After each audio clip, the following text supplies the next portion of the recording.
दोस्तों, अगर हम सजदे में दुआ मांगते हैं तो किन अल्फाजों में दुआ मांगे?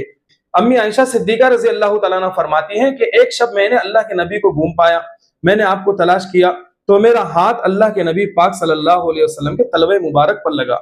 आप सजदे में थे, आपके कदम मुबारक खड़े थे और आप ये दुआ मांग रहे थे, अल्लाहुम्मा अऊज़ु बिरिज़ाका मिन सख़तिका व बिमुआफ़ातिका मिन उक़ूबतिका व अऊज़ु बिका मिनका ला उहसी सनाअन अलैका अंत कमा अथनैत अला नफ्सिक।